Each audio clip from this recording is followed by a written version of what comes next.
Welcome to the Commander's Journey, a journey for new Commander players ready to uncover their hidden magic potential. Welcome back. I'm Joel. And I'm Alex. And here at the Commander's Journey, we got another set to review, Kaldheim. The Norse gods come to Magic. It is really, this set is a lot of fun. You know, Alex, as I was looking through these cards, the more and more I look through, I'm like, dude, I think I might like this set more than a bunch of the other sets we've been doing lately. Really fun looking set. You know, this set especially is such fire, such gas that I don't know about you. This is the hardest set I had to do a top 5 on. I literally started making up rules to be like, okay, there's so many cards that are so perfect in a specific shell or a specific deck that I'm like, well, that card is going to be like one of the MVPs of that deck. But it was so, niche that I'm like, well, I'm going to stick to more cards that are good in multiple style of decks or whatnot, Yep. But if I didn't make the rule, I don't know how I would have built this deck trying to say what's the best, exile commander versus the best, legendary creatures matter commander, right? There's so many different ways to take it. I was just like, oh my God, I got to narrow it down somehow. Yeah, no kidding. There's definitely a lot of, we have elves in here. We have other tribes in here. What are the other tribes? We have angels. Giants, trolls. Dwarves. I love that they're bringing dwarves. I've been missing dwarves. Yeah. But like you said, there's a lot of niche cards, which I think we've kind of echoed in the way we kind of review and look at cards. We kind of like that. It's great, I guess, to have these big, powerful cards. And some people really like going for those big, huge combo, super power card. And I win the game kind of cards. But these cards, a lot of these cards in here, like you were mentioning, like I think my top 10 list was, which actually should have been a top 5 list, was like 40 cards long to begin with.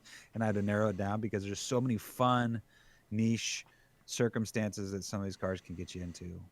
So. Well, I love that kind of this new design philosophy that they really incorporate in the set, and I think we've been pushing towards it for a little while now, where we have cards that don't need to be the new best at something, right? There are some in this set, but it's not too much of that. It's more of like, well, in this one type of deck, it's really fantastic, and I want them to do more of that. I feel like that makes you see cards you never see before, more variety. It really makes your deck feel unique and special, and I like this arrow they're aiming at. They're heading down a direction. Yeah, it is a lot of fun, for sure. Like, and when you're playing with people, like you said, it's like, oh, I never seen that card. What does it do? And like you said, it's like you were mentioning, it's like can be the MVP of certain decks. So let's start off with here's a staple. So this is not one of our sleepers. This is not one of our top 10. We just thought this is a card. This is a staple. This is basically Evolving Wilds, the snow version. Yes. I'm pretty sure, and as a common, it's going to be everywhere. The same way you have a million Evolving Wilds in your binder, you're going to have a million Shimmerdrift Veils if they keep printing it, which I think they should. I don't think they will, but I'm hoping. I'll just read it real quick. It's a Snowland, which is important. It's a Shimmerdrift Veil, enters the battlefield tapped, which is the little drawback. But as Shimmerdrift Veil enters the battlefield, you choose a color and you add 1 mana of the chosen color. And the reason we say it's like Evolving Wilds is because you typically use that to go fix your colors. If you're in 2, 3, 4 colors and you need that second or third color, you use it to go seek out that basic land. But this just becomes that color, and it's tapped. But it's a Snowland. It is the color you need at the time. It's valuable in any deck. Really, any 2-color or more deck. Yeah, exactly. I don't recommend playing Evolving Wilds, but any deck you'd want Evolving Wilds, you definitely wouldn't mind having a Shimmerdrift Veil. It is a Snowland, which is relevant in some circumstances, but the main real appeal is that just like Evolving Wilds, where you gotta take a turn, crack it, and go get the color you need, Shimmerdrift comes into play tapped, you choose the color, and then it becomes that the next turn. There you go. Okay, so let's get into our sleepers. So your sleeper is a few cards, isn't it? I like cheating. I've been doing this a lot, but it's a classic land cycle. And my sleeper pick is specifically, we're calling them the Realm Lands, me and Joel. I've seen them called a number of names, but this seems to be something close to what a lot of people are calling them. But I know we have Gates of Istfell as an example one. They all enter the battlefield tapped. They tap for a specific color, and then for 2 different colors and some amount of mana and sacrificing it, you'll get an extra effect. And in this scenario, for Gates of Istfell, you pay 2 generic, a white, blue, blue, and tap it, sacrifice it. You gain 2 life and draw 2 cards. And these are great. It's one of those things, yeah, they enter the battlefield tap, it's kind of a bummer, but they are land after that is mostly just upside. They have an out if you need them. They have actually pretty powerful effects. They do cost a lot of mana, but again, it's on a land. It's not costing you a card slot. It's just a land slot. So I really think these are fabulous, and a lot like some of the other lands that we've seen that have similar effects to this. What's nice is these are uncommon. Sad part is enter the battlefield tap, but these are going to see some play, and I think are always worth putting in a deck that could use these effects and are these colors. Yeah, they're similar to the castles. I mean, you can't get the untap effect that the castles get, but you're getting, it's not just a utility land that gives you a colorless, it gives you a color. It gives you one of the colors you want. But yeah, it's such a good mana sink. I know I'm a new player trying to use these terms, but like later in the game, if you ever been to the point where you have all this mana, but you have no card draw going on, you're like, oh God, I'm stuck. You sink all your mana into this land, sacrifice it, get your life, get your card draw, get whatever you need. The other lands here that you can see, I'm bringing up real quick, have different effects. All typical. These are 2-color type of lands, and things that those color pairings typically want to do. So I think it is how much are they going for right now? You were looking at the prices before. They're all 25 cents, as I was seeing. But exactly. So they're not being sought after highly. If they're still around that price, get as many of them as you want, because you're not going to get enough. I'm telling you. This reminds me to I know you compare them to the castles. I would, this is a little before your time, Joel, but they remind me a little bit of the Innistrad lands, and they've done these a couple of times where they're a land type, or they're land, and then they come into play. They tap for a color, sometimes colorless, and they have some extra bonus effect on them. That cycle of lands is very similar too, and they are a little more niche that time around. These are even a little more generic and go on more stuff. So I'm going to think these are going to see play, and again, if they still continue to be cheap, I'd recommend grabbing a bunch of each. For sure. So that's your sleeper pick. These lands will be a little more valuable than people are making them out to be now.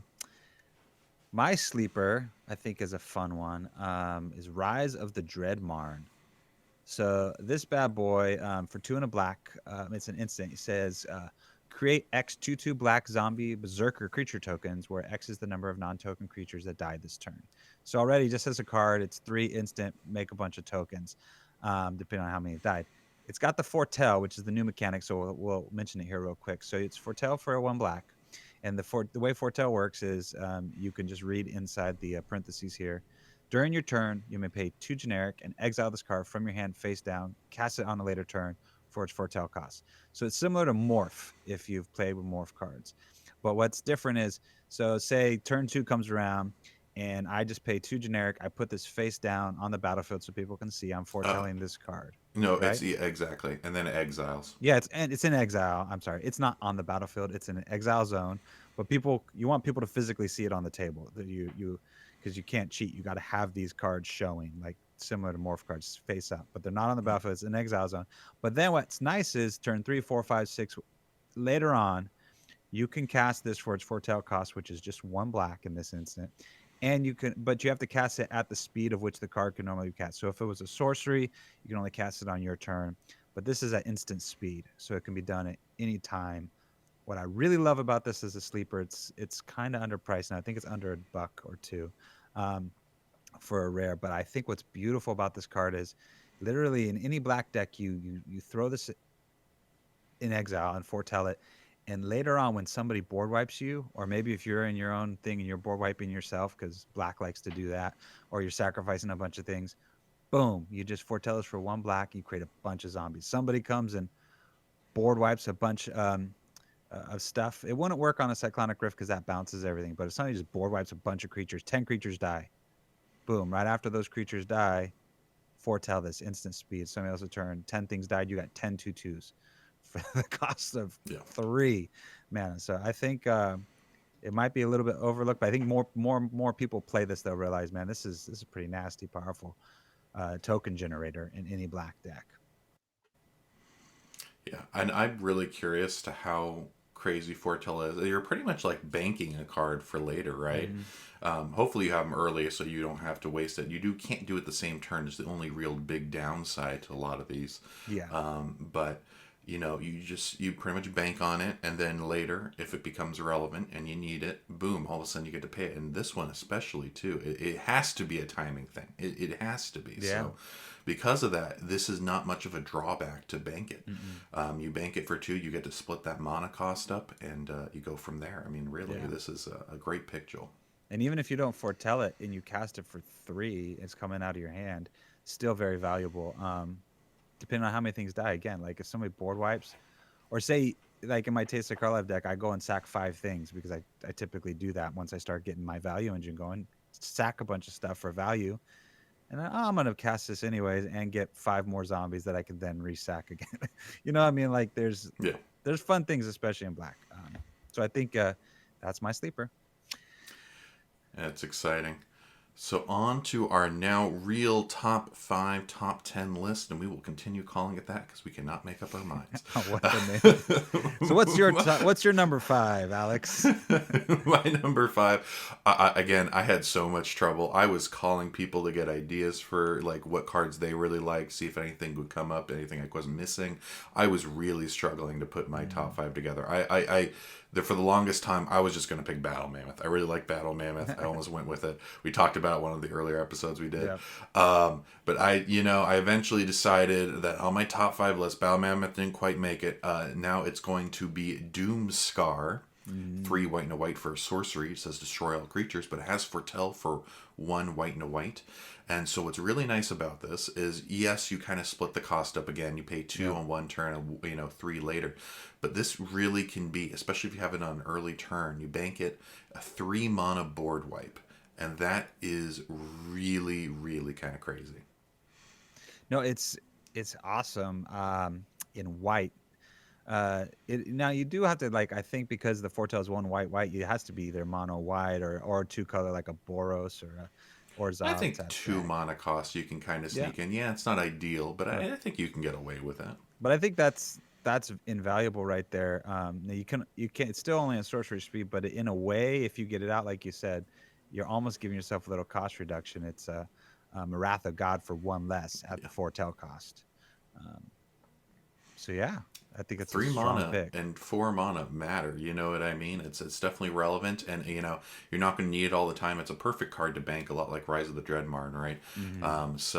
Especially if you do it early, it'll really pay dividends. And late, it's not going to be quite the same likability on it, but you never know. You never know, exactly. And for 5, just to have a board wipe, we already have a bunch of board wipes, 5, 6, 7 mana that we put in our decks anyway. So I think it's very valuable. Very good card. Okay, my number 5, I'm going to start off with Varigoth, Bloodsky Sire, 2 and a black. I notice there's a lot of black cards in this deck, in this set. I really, really like. That's typically my color anyways. In the last few sets, I've been going blue-red because of the value. But like Varigoth, it's a legendary creature, Demon Rogue. So it can go in your Anawan Rogue deck. It can be your new commander. It's got Death Touch. It's got Boast, which is another new mechanic, for 1 and a black. Target player searches their library for a card, then shuffles their library and puts that card on top of it. And in the parentheses, it kind of explains the Boast, which is activate this ability only if this creature attacked this turn and only once each turn. And it's a 2/3. So basically, if you go in with this card, it's a Death Toucher, so it's going to get through for some attacks. Plus, if you're in a rogue deck and you're making it unblockable, you're definitely getting through. You boast, you go for the attack, you pay the boast cost, and target player searches their library. I think this is fun because I don't do a ton of searching my own library for cards. I don't do a ton of tutoring, but also the fun part of this to me is if you can ask somebody if they have a card that you need them to get. Like if we need to get a board wipe, or we need to get some removal to remove an enchantment, or there's something that needs to happen, you can use this as a card to make a deal with your opponents. To team up on that one guy who's playing Eldrazi or something, right? So yeah. Well, there you go. I think that's a great pick. Yeah, I'm curious to how much Varigoth is going to see play, because it's one of those cards that seems to be very splitting the the consensus is online where some people think it's bonkers and some people are like, we'll see, you know. So I love this pick, Joel. I think I'm more on the this is bonkers side of things. Yeah. Well, in my rogue deck, it will be because I have this, and then I also have opposition agent in there. It's like, it's kind of like it takes it to another level of now I'm playing very controlly with you, like I'm messing with you a lot, or I can go find something I want, kind of thing. Yeah. Exactly. Well, my number 4 is Tibblez Trickery. For 1 red, it's an instant.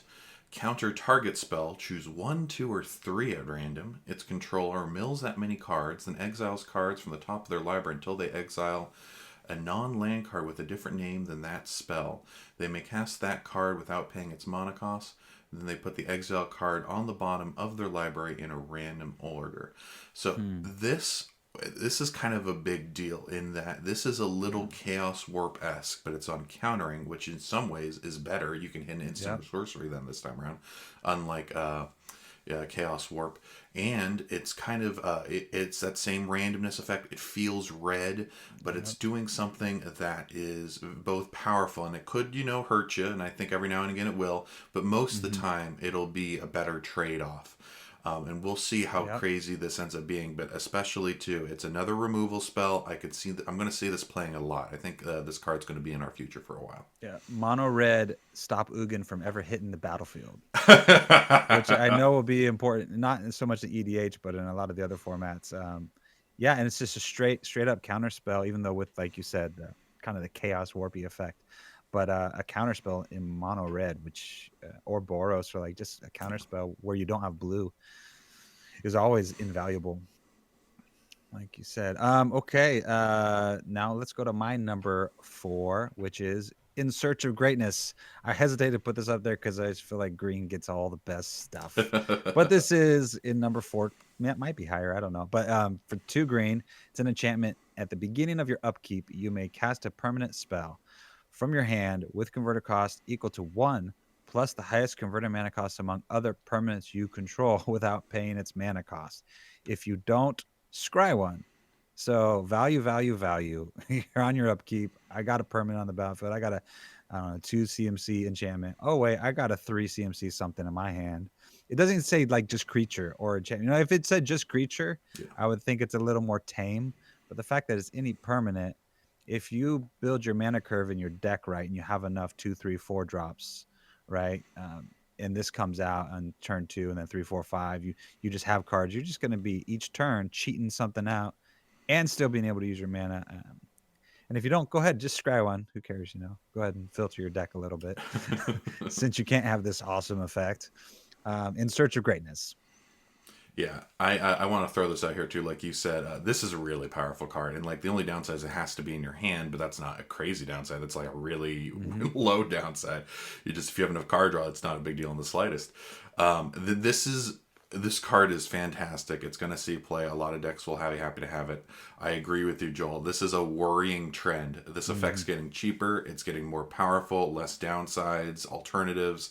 Like, we are getting to a point now where I'm getting a little worried we're seeing this printed cheaper and cheaper. It's green does not need it. Nope. I don't mind what already exists, but of course the more things we add to that already exists pile, the more out of hand it's going to get. So I think this card definitely deserves to be on this list. It's going to be a big deal.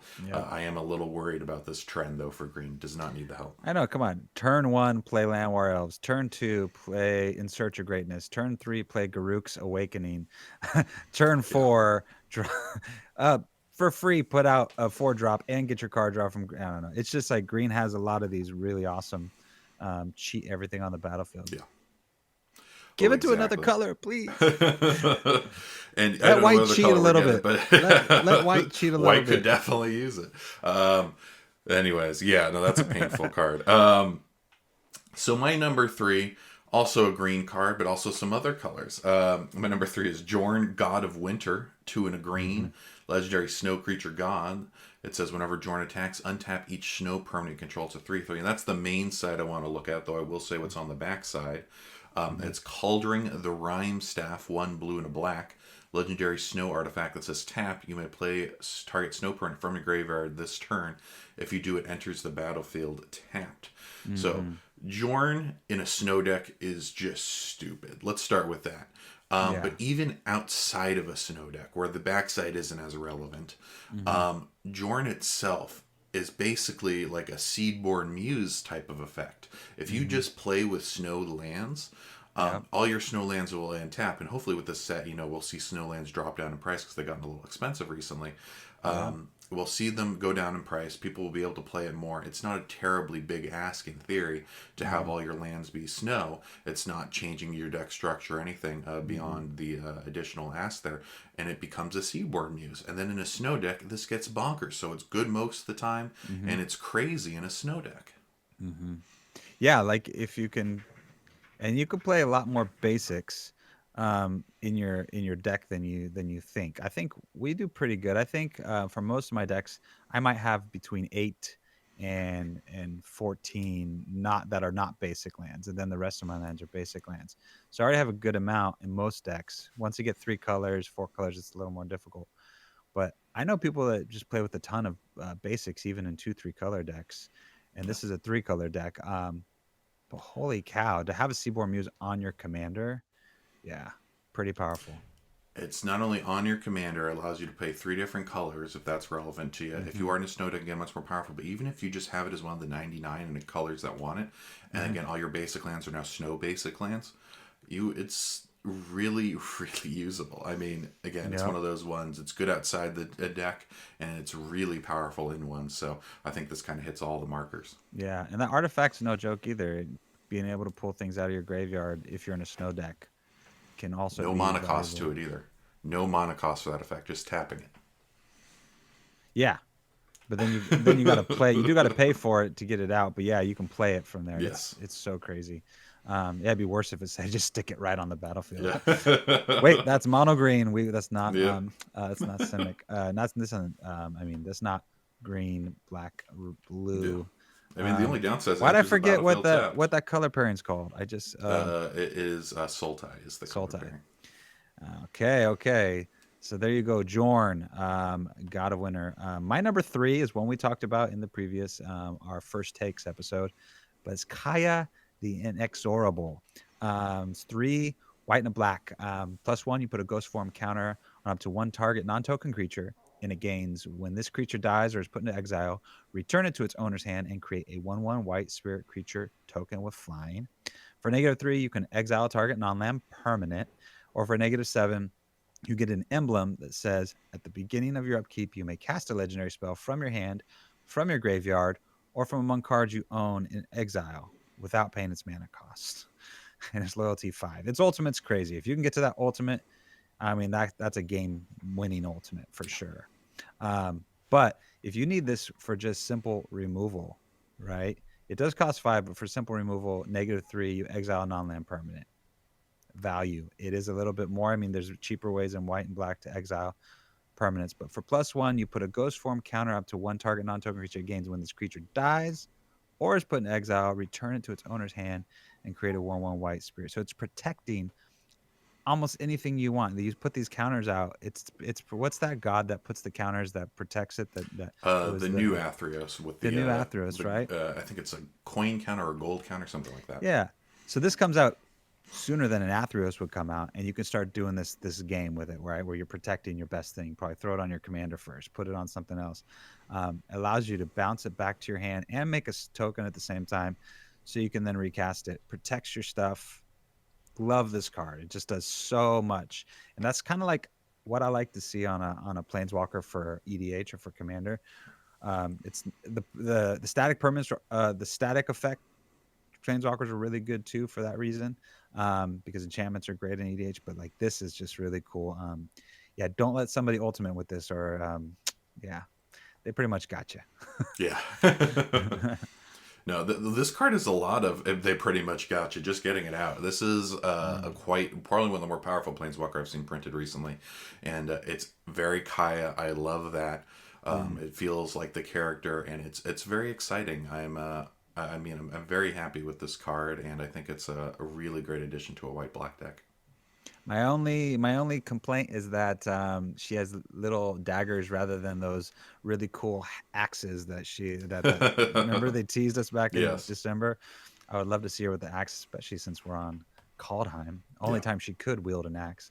All right, so I guess back to you for your number 2. So exciting stuff. So my number 2 is a card me and Joel both loved. We talked about who was going to get it, whose list is going to end up on.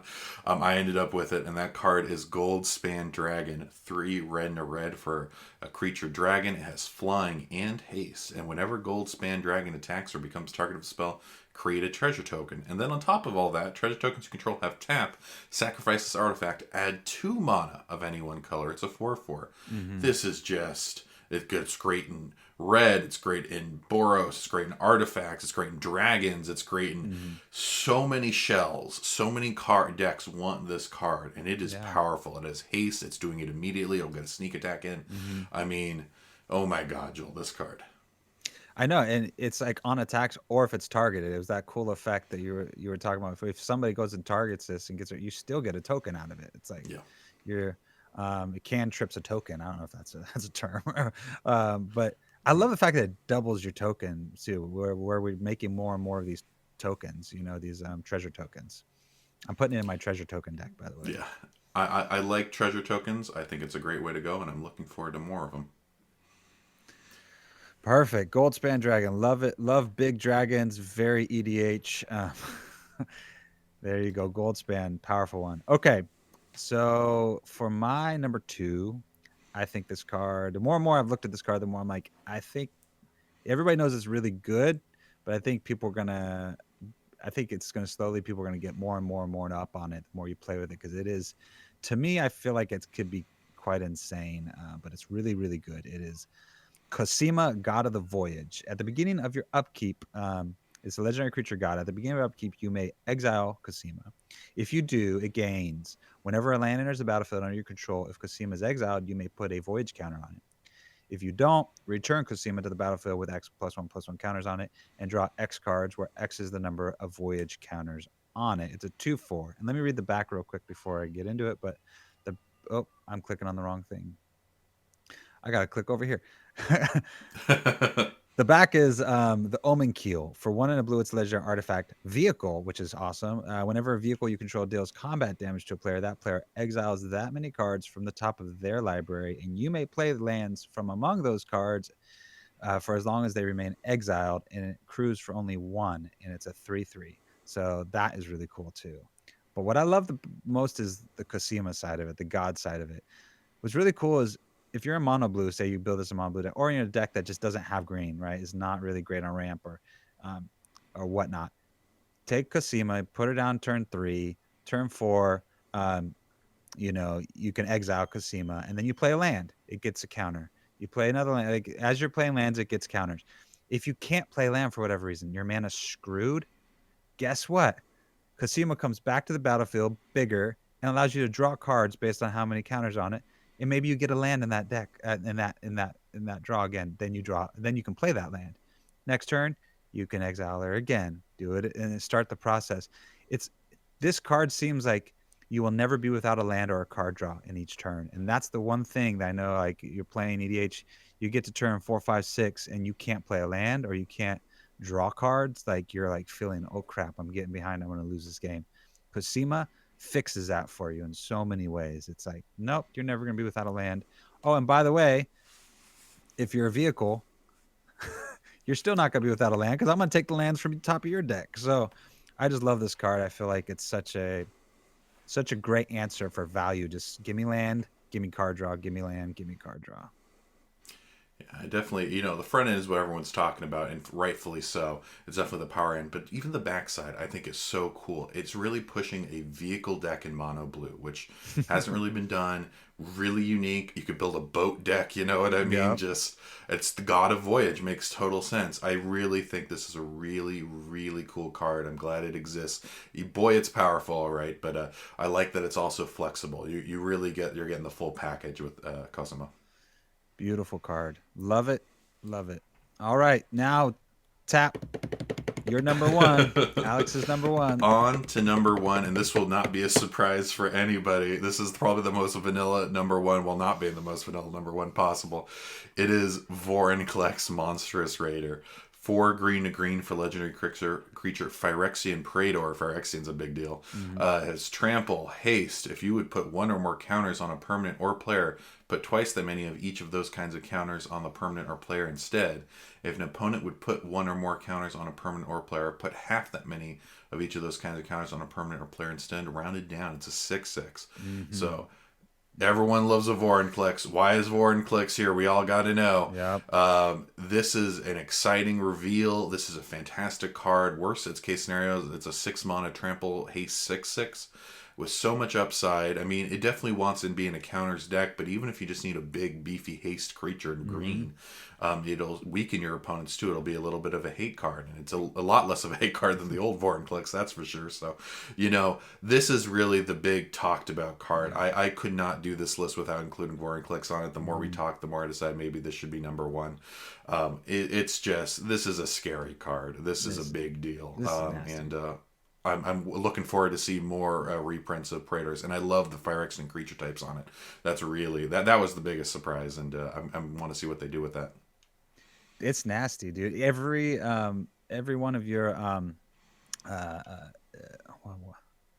Super Friends, thank you. Yeah. I was thanking my brain for remembering. Every one of your Super Friends decks wants this. You're gonna be doubling up your loyalty counters. All your Abzan counters Atraxa. decks, everything. Atraxa, proliferate decks, anything you're doing. And I mean, it's got that little poison symbol on there, so it's teasing. Hey, I think that's the Phyrexian symbol that just often gets overlaid with the poison symbol, because Phyrexian and poison are kind of hand in hand. Yeah. And then the fact that because it's like a doubling season type effect, but then it also is like it stumbles up your opponent if they're using a counter type of thing, right? If they got their put half. So if an opponent would put 1 or more counters on a permanent player, they put half that. How would you put half of a counter rounded down? Wouldn't that just negate it? Yes, it would negate if they're just putting 1. If they're putting 2, then you're just getting 1. None of their Super Friends get to go up. Nope, they don't get to double it like they were the back down to normal. I'm curious if they had a doubling effect for their planeswalkers, right? Yes. How would those two things interact? But I love too that it's 4-player, and it's specifically to do with poison counters too, which I think I talked about a little bit in the last episode. I don't think it came out as well as I intended. But when they do that, though, it also experience counters from the 2015 commanders. This will affect that. Energy counters. If you have an energy deck and it's in green, Voranplex will be there to help you out. Really, this is one of those cards that will be talked about for a long time after this set. This is probably, if I had to take a guess of a card that, maybe COSIMA is in there too in Goldspan, but Voranplex will also be in that conversation of cards that are going to outlast the set by a considerable amount. Yeah, I mean, I would say it almost gets to the popularity of doubling season just because it does a very similar thing, but the secondary thing could end up being even a little bit better because you're making your opponent slow down. It's like, I'm going to speed up. Doubling season is like, I'm going to speed up in 2 ways. Voranplex, I'm going to speed up 1 way, but then I'm going to slow you down. And I don't know. No, it makes sense to me. It's exciting. Nasty. Your number 1 is more of a true number 1. My number 1 is really good. I love it. It's more my number 1 because it's my favorite card, but it's also very powerful. So drum roll. For my number 1 is Tergrid, God of Fright. For 3 black and a black, it's a legendary creature with legendary creature god with menace. Whenever an opponent, I just wish these gods had indestructible. I know. You saw me make that art. I know I'm in the minority here, but I do care, and I love indestructible. Anyways, it's got menace, and whenever an opponent sacrifices a non-token permanent or discards a permanent card, you may put that card from a graveyard onto the battlefield under your control. And the back end of her is Tergrid's Lantern. For 3 and a black, legendary artifact. You can tap it. Target player loses 3 life unless they sacrifice a non-land permanent or discard a card. And for 3 and a black, untap Tergrid's Lantern. That's okay. That's not great to me. But the god is amazing to me. I mean, like, again, it's just messing and grabbing people's stuff. So, like, literally, if I'm in a deck where I'm making you sacrifice something, I'm in like a Dictative Arab. I think that's why I texted you the first time. Like, look, I'm going to build a Dictative Erebos deck. Like, I'm going to make you sacrifice something, and then I'm going to take it. And it's really nasty. Or if you're making people discard, you're in a discard type of deck. But even if you're not, and you're just in a mono black deck, and you have this card, everybody's got an Evolving Wilds or a Fable Passage or, Fetch you lands. know, fetch lands. And guess what? Every time you use them, now I'm gonna take it. Yeah, wait, I got your Fable Passage now. We don't use a lot of fetch lands in our meta, but yeah, you're at the table. Boom, somebody tries to fetch land. You got Terror Grid out. They're not going to be trying to use their fetch lands or Yeah. those other lands because as soon as they do, it's going right to you, right onto your battlefield too. It's not like it takes it and put it in your hand. It's like it just takes it and now it's mine. I'm playing it. I'm going to make you sacrifice that huge nasty threat, that Voranplex, Alex. Yeah, and you're now it's mine. Nothing I can do about it. Apparently, I'm Nothing just you down can for do the about count. Nothing I can do about it. This card's So powerful. that's my argument to say how much I love Terror Grid and think she's such a great number one. Because it comes out, you have to. I feel like you have to deal with it because you're gonna have things or discard a card. It would only be worse and more nasty, and everybody would know it's number one if it says also dies, but it doesn't. So it's when something's sacrificed or when something's discarded, boom, you get it. It is nasty, nasty. Make your Terror Grid decks. Make your Dictative Erebos decks. Definitely, whenever you're playing this, Joel, I'm getting it right off the board. This needs to go. I know for a fact you will abuse this, and I just need it gone. I just, you know. Well, have you heard of Lightning Greaves? Yep. Yeah. Oh God, making it hard for me. Oh yeah, or Fanatical Devotion, or some of these other protectors. Love these cards. Yeah, but I love Terror Grid. Again, a lot of black cards in this set that I love, but a lot of cards. Man, there were so many we didn't even put on here, man. I'm thinking of that I know. that green vehicle that does a bunch of stuff. And yeah, we know for a fact we miss big cards. We know for a fact that, someone has a favorite. Honestly, Battleman was probably one of my favorite cards set. I almost put in my top 5. I decided against it because we talked about it already mostly. But if we hadn't, I probably would have tried to force it on here. I mean, like, I got like 4 or 5 favorite cards out of the set, and almost like some of them I didn't even include, right? This set has so much in it, so much. And a lot of them are just at rare, not even mythic, just at rare. It's just like so much value in this set. and the Snowlands, and as you're talking, I'm scrolling through the mythic spoiler. Look how beautiful these basic Snowlands are, and I kind of, I usually only like the full art lands, but I really like the treatment they put on these basic lands. It looks beautiful. So many cards, I mean, in this set that have value. But like we also said, which I think at the beginning is some of these and a lot of these, I'm just like scrolling through like Svella and Cole, like they're very specific to those color types. They're very niche, and that have just a lot of effect based on what you want to do. So if you like playing a certain way or with certain, if you like playing with elves or like playing with angels or dwarves, like you're gonna have a lot of fun with this set for sure. Yeah. Definitely something here for everybody. I like this direction in terms of making cards more niche but more powerful. I think this really fleshes things out, sorry, and really, really is. If this is the newer norm, I'm a happy camper. And besides the fact we may have to watch power creep at some point here, especially with this In Search of Greatness that I'm staring right at while we're talking about this, Joel. This is with those asterisks in place. I very much love what they're doing, and I want them to continue doing it. Yeah, I would agree on those asterisks. But I feel like with this set and with the Commander Legends set, like they've purposely tried to make cards a little more niche or tamed down, so that they can be like I like the way you put it at the beginning. Like they could be the superstar of certain decks. Like, oh my god, where'd that card come from? But it's not like, oh, I have to have that card and stick it in every single deck. And because I think that creates the problem of now everything's going to keep going up and up in price. Like Voranplex is obviously going to be expensive, but yes, we look back at it and the price gets more expensive each day. So that'll be the pull to pull, I think, in this set as of right now, anyways, before the set comes out. So we'll see. Especially the fancy versions. Oh, and the fancy all the showcase treatments. This set is looking beautiful. Looking great. So there you go. That's our top 10. My top 5, Alex's top 5 put together after we narrowed it down from our top 40, probably. So many fun cards. So many ways you can take yourself if you do get to play pre-release next weekend. You can go tribal. You can do a lot of tribes in this deck. You lean into the foretell. You can lean into the boast. There's just so many cool things to do. The last thing I want to say about it real quick. I love the fact in this set we have it's a both a tribal set and a mechanical set, where they did 10 different tribes, and they also did a lot of different mechanical identities. And even though they often line up, they don't exactly line up one for one. So I love that. I want to see more of that. This should be the new standard for tribal going forward. This is a lot like I'm getting visions of Innistrad, original Innistrad, where some things had a little more mechanical, but that Innistrad only had 5 tribes. This has 10. I love the way this is going, and I want to see tribal done more this way instead of an Ixalan. I don't want another Ixalan. I love it. I love it. Lots of cool cards in here. Thank you guys for listening. Hope you enjoyed the show. If you did, please give us a thumbs up. Please give us a like, or make a comment. Something you'd like to see down the road. We like to do a lot of deck techs.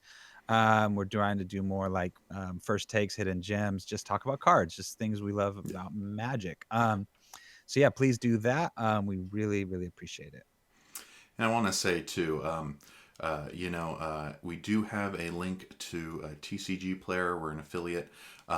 If you are interested in getting any of these cards, or maybe just perusing around, and we're a tiny channel, so any little bit helps us out. If you are up for clicking that link and thinking about maybe getting some cards, using our affiliate link, again, we're small. Any little bit is fantastic, and it's only if you're interested, but we really appreciate it if you do. Yep.